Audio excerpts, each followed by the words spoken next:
Anfernee, where was your head tonight? Are you still emotional, or were you? Yeah, still in certain moments.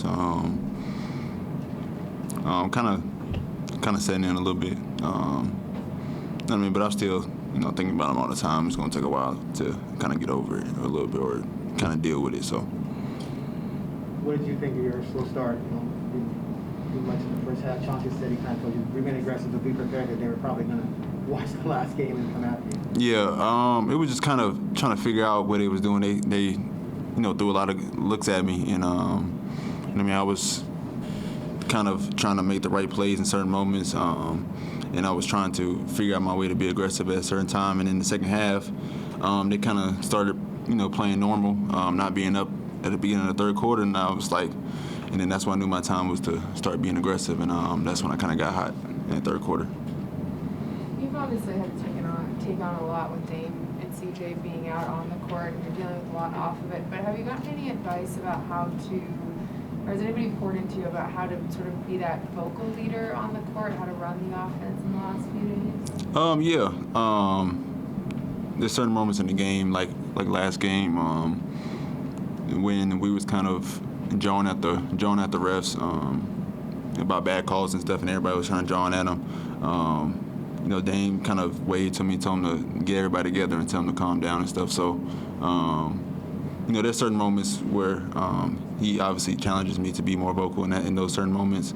Obviously he knows that I'm not the most, vocal guy, but there's just certain moments that I need to say something in those times. So he's probably been the one that's been kind of pushing me to be more vocal with everybody. What were the Heat able to do in the fourth quarter to pull away? You guys had to tie it, I think, 90-90. It was just obviously was it Max Struss? He got very hot. Made 3 threes, hit that bank one, and then year 7 hit the 3 as well. So that kind of set us back down 10 and kind of made us dig ourselves out of a hole even more. But I think we came back and fought the best way we can. Kept playing hard, got a couple steals, got a couple buckets and made it a close game again. But I think those 4 threes, I think, kind of hurt us. Norm and Chauncey both talked about the offensive rebounds that they were able to get. Yeah. Norm talked about how felt like there were a couple times you guys just got caught sort of watching the ball. What's the key to stopping that in the future? What's the key to being better, I guess, at the defensive boards in the future? Yeah, for sure. Those hurt us a lot as well. It's just finding a man, making sure he doesn't get the ball no matter what it is. And I think a lot of us, have the tendency of just watching the ball as it goes in the air. It's just it's a natural thing instead of going and finding a body. So, and I think that's the thing that we need to really focus in on. Practice or something. Just get into the mode of finding somebody as soon as the ball goes up instead of just watching it go in the air. You started a lot of games this year, but the better you play, the more teams are going to gear on you, especially when you're starting. That's almost like another level of your evolution, dealing with different defenses each night to focus on you. How prepared do you think you are now? You did well from Monday to tonight. But. Yeah, honestly, I just kind of asked Dame, what would you do in this situation? What do you see? He said early in the game, it's like, Miami's a very good defensive team. They're gonna give you a lot of looks.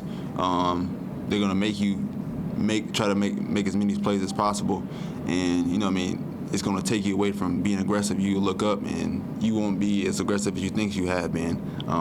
So I think that second half, like I said, is when they gave me the opportunity to be aggressive and try to score the ball as well. So I think that was a perfect time for me to be aggressive in that moment. The franchise is going to reevaluate Dame next week. There's a chance he could be out for a lengthy period of time, and a lot falls on your shoulders. It's kind of a tough question because one, obviously, you don't want to see Dame out, but it's a great opportunity. I would imagine you'd be excited to play more often. Yeah, for sure. Just taking on a challenge and being ready for it. I know I got people that believe in me. I know Dame's gonna be there every step of the way, helping me attack each and every night. Especially I'm getting more minutes, and now people are gonna be really game planning for me. So I always got him to help me out because he's been through everything, seen everything. So I think I'll be prepared for it. Take one final one from the Zoom. Go ahead, Chris Saltis. Anfernee, you're doing well. In those two games against the Hawks and tonight, how comfortable do you feel with when you have the ball in your hands, make plays for your teammates, make plays for yourself, and what type of challenge Coach Villas put on you before the games? I feel great. With the ball in my hands, I get a really better feel of the game and how it's flowing. Once I'm like getting out on the break, on the fast break, and kind of bringing it up and seeing the defense. So I think it's been really, really good for me. I've been very comfortable, being on ball more as well. So, Chauncey just tells me to push the pace. That's something that we need a lot, and he just been emphasizing just continue to push the ball, be aggressive, make plays for others, and make sure everybody's together on defense. So he's been challenging me each and every day to get more out of me.